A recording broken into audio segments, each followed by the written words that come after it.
연수익률 10%를 준다면 폰지 사기 대 SCHD VOO. 안녕하세요, 스테디테일러입니다. 오늘은 메이도프 사건에서 얻을 수 있는 투자 교훈에 대해 알아보겠습니다. 메이도프 사건이란 미국 역사상 최대 규모의 폰지 사기를 저지른 버나드 메이도프 전 나스닥 비상임 회장의 대형 사기 사건을 말합니다. 2008년 드러난 650억 달러, 하나로 약 85조 원 상당의 사기에 피해자들은 눈물을 흘렸습니다. 특히 증권거래위원회 SEC는 월가의 거물이었던 메이도프를 제대로 감독하지 못했기 때문에 이는 월가의 탐욕이 만든 아픈 사건으로 평가됩니다. 메이도프가 폰지 사기를 시작한 시점은 대략 1960년 버나드 메이도프 증권투자가 설립된 뒤 약 10년 뒤로 추측이 됩니다. 그는 이후 약 40년간 136개국 3만 7천여 명의 투자자들에게 고수익의 주식 채권 투자를 권해서 175억 달러, 약 하나로 23조 원을 유치했으며 500억 달러의 수익을 얻은 것처럼 허위로 꾸몄습니다. 사기 행각의 기간이나 규모면에서 스케일이 커도 너무나 큽니다. 영화감독 스티븐 스필버그, 배우 케빈 베이컨, 노벨 평화상 수상자 엘리 위첼 등 수많은 유명인들도 메이도프에게 돈을 맡겼습니다. 세계 굴지의 금융기관들도 메이도프에게 돈을 맡겼습니다. 수법은 너무나 단순했습니다. 그는 투자자들에게 경제가 어려울 때도 10% 이상의 고수익을 지급해 주었는데요. 이 돈은 새로 유치한 사람의 투자금이었죠. 주식이나 채권은 산 적이 전혀 없었고요. 투자 서류는 모두 가짜였습니다. 2008년 금융위기로 투자자들이 자신의 돈을 돌려달라고 하기 전까지 그의 사기 행각은 장기간 대담하게 이루어졌습니다. 메이도프는 자수성가한 유대계 금융 전문가로서 얻은 명망을 악용했습니다. 1990년부터 나스닥 비상임 회장을 3년간 역임하면서 돈을 맡기는 사람들이 더욱 늘어났고요. 그는 순식간에 월가의 거물이 되었죠. 메이도프는 투자자들의 돈을 은행에 예치해두고 필요할 때마다 뺏으면서 뉴욕의 최고급 아파트, 프랑스 저택, 요트, 개인 전용기, 진기한 보석 등을 사들였습니다. 영원할 것 같았던 그의 대담한 사기 범행은 결국 세상에 밝혀지게 되는데요. 두 아들의 고백 때문이었습니다. 메이도프가 투자자들의 원금 상환 요구에 범죄 사실을 가족에게 털어놓았고요. 두 아들은 이를 당국에 알렸던 것이죠. 이후 장남 마크는 2010년 스스로 목숨을 끊었고요. 차남 앤드류도 림프종으로 2년 뒤 세상을 떠나게 됩니다. 이후 피해자들의 투자금 반환 작업이 시작됐지만 재판 후 15년이 지난 현재까지 배상 금액의 70% 정도만 피해자들에게 돌아갔습니다.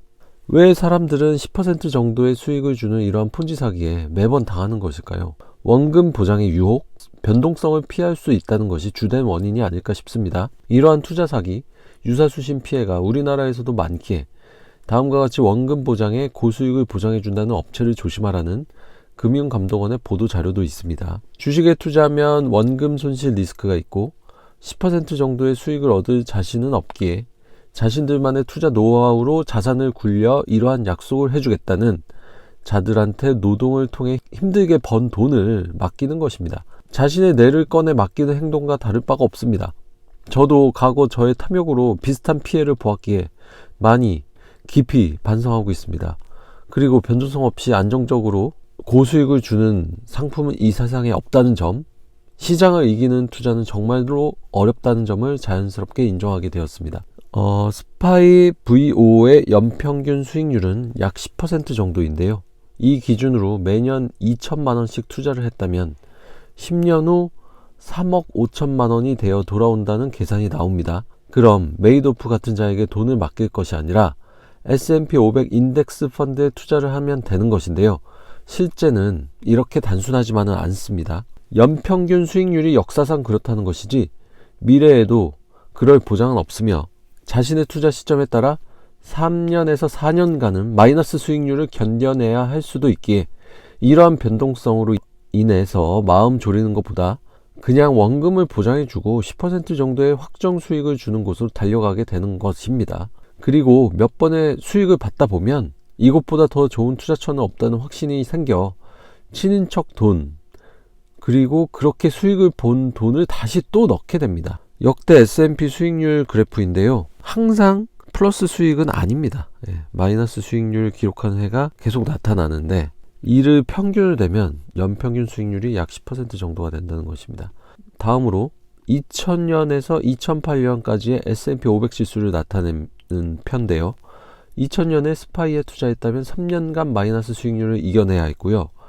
2008년 초에 투자를 한 사람은 한 해에만 마이너스 40% 가까운 하락으로 고통받아야 했습니다.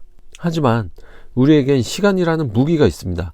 이렇게 하락이 와도 인류의 계속된 발전으로 미국 주식시장은 우상향할 수밖에 없다는 확신을 가지시고 하락이 오면 감사한 마음으로 더 싸게 더 많이 사시면 됩니다.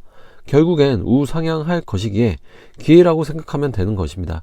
그럼 연평균 10%란 수익을 얻을 수 있고요. SCHD, VOO의 경우 배당의 성장도 일어나기 때문에 메이도프나 유사수신 업체의 확정 수익보다 시간이 어느 정도 흐르면 훨씬 더 유리합니다. 연평균 10%로 언제 부자가 되냐고 말씀하시는 분들도 계실 겁니다. 그러나 복리의 마법이 있기에 부자가 될 수 있습니다. 어느 순간만 지나면 가파르게 자산이 불어나게 됩니다. 가속도가 붙습니다. 꾸준히 하루에 30분만 시간을 들여 어떤 일을 10년만 한다면 어떻게 될까요? 10년 후엔 자신의 삶이 송두리째 바뀔 수 있습니다. 투자는 더더욱 그렇습니다. 꾸준히 포기하지 않고 적립식 투자를 이어간다면 어느 순간 계좌를 열어보시고 깜짝 놀라시는 날이 반드시 올 것입니다. 메이도프나 유사수신 업체는 언제 폰지 구조임이 밝혀져 망할지도 모르는데 이 리스크가 더 클까요? 아니면 SCHD, VO의 변동성 리스크가 더 클까요? 망할 위험이 전혀 없는 SCHD, VO에 대한 투자가 이 세상 제일 마음 편한 투자라고 생각합니다. 오늘은 여기까지입니다. 여러분의 성공적인 장기 투자를 응원합니다. 감사합니다. 이상 스테디테일러였습니다.